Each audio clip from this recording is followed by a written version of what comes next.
Hintayin natin si Papa ha. Diyan lang Goku ha.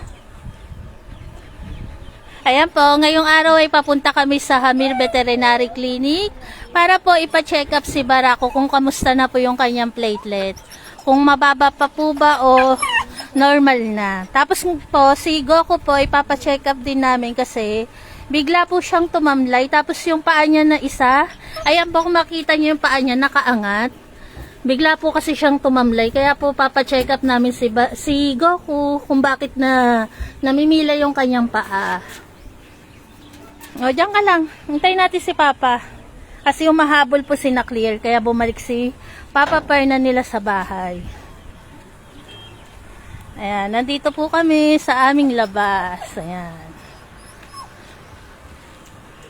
Ayan na po si Pernan. Ayan ang kanilang Papa Pernan. Sa loob ka na, ako na lang aangkas. Nag-live ako. Ayan po, kami po ay paalis na. Sa loob ka. Sa loob na lang ako? Sa loob na. O, sige. Usot ka muna, Barak. Para na lang po yung maangkas.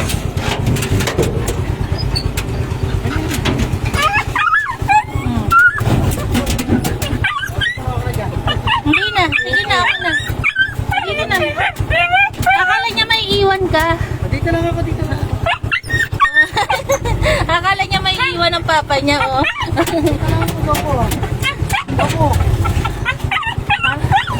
Ay, si papa mo, oh, ayun, oh. Siyempre po, kasama po namin ng tatay ko. Ang tatay ko po ang driver, yan.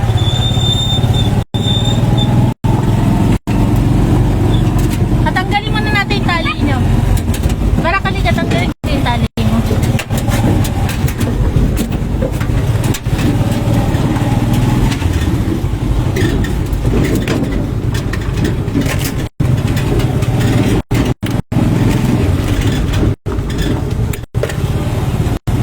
Ayan. Si Papa Fernan po nila, galing din kanina sa ospital ng Imus.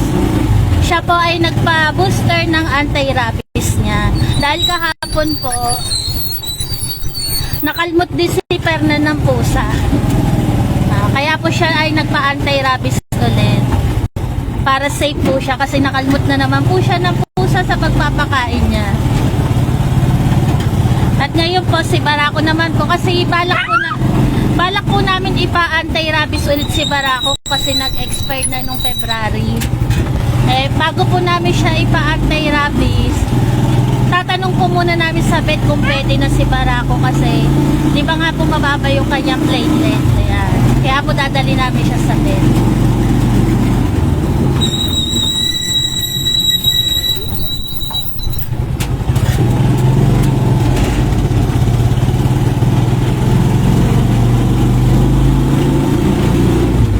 Dito ka, upo ka dito. Upo ka dyan. Ay, si Papa mo, oh. Nakaangkat sa likod. Ayan po si Goku.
tayo sa Binakayan. Ayan. Pag nakita nyo po yung kanto ng 7-Eleven, ayan, papunta po yan sa amin.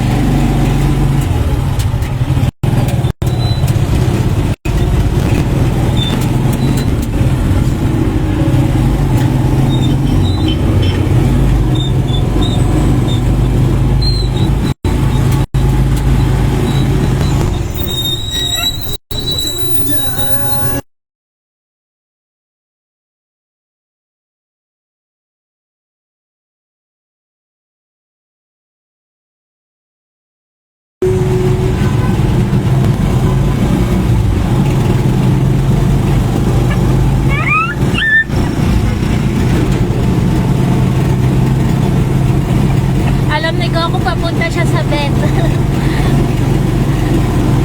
Kaya, si Goku.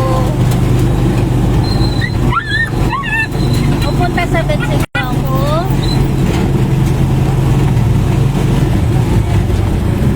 Si Papa ko.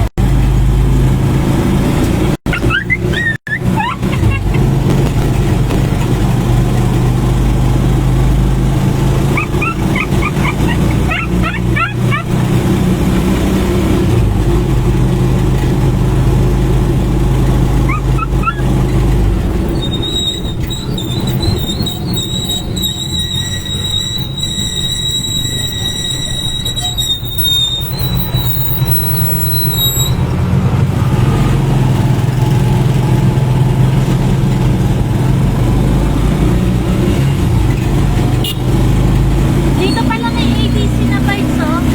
Ayan, oh, ABC. Nakita mo?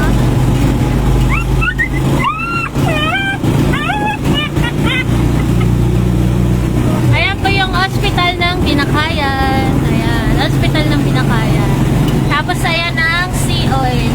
Yan po yung Hamir Veterinary Clinic sa may Sea Oil.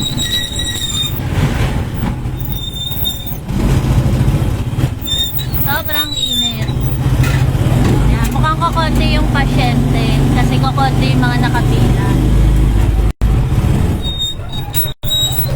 Ayan po, nandito na po kami sa Hamir. Ako po ay mag-end live na po kasi bawal po kasi mag-video sa loob ng bed. Depende na lang po kapag pinayagan po kami ng bed na mag-video sa loob. Ganon. Pag live po, bawal. Ayan po, pumasok muna po si Perna para magpalista sa loob. Ayun ang aking tatay, ang aming driver. Ayan po yung Hamir. Malapit lang po siya sa Binakayan Hospital. Ayan, yung kulay blue po, Binakayan Hospital. So, nagtatanong po ako na paano si Goku. Kasi kaninang umaga po, sabi ni Papa Perna nila, hindi naman daw po siya pilay. Bandang mga 10 a.m. po, bigla na lang namilay si Barako. Bigla na lang po namilay si Goku. Yung isang paa niya po lagi niyang inaangat. Tapos, medyo matamlay po siya. Kaya yun, nag-worry agad kami. Para po kung ano man yung sakit ni Goku, maagapan agad. Mateka! Akala mo naman iiwan ni Papa niya eh. Barakali ka na. Sukat mo na to. Saglit. Buksan ko na pa. Saglit. Dandahan. Dahan-dahan. Saka mamaya yung Ipakita mo na pilay si Goku. Nakaangat kasi isang paa niya eh. Hindi mo na bababa sa bangko? Bangko lang sa bangko. Barak, huwag malikot. Ayan, makikita nyo po. Ay, dito sa kabila. Kamera muna si Barak. maangat yung paa. Ayan na. Ayaw niya po magpababa. Okay na, pasok na tayo. Teka lang, mag-e-end muna ako. Mag-e-end na po kami ng live. Update na lang po kami kung ano po magiging resulta ni Goku. Si Barako po walang sakit, pero i-consult lang po namin yung platelet niya kung tumaas na para po mapa-inject na po namin siya ng anti-rabies. Ayan po, God bless po sa ating lahat. Update na lang po mamaya.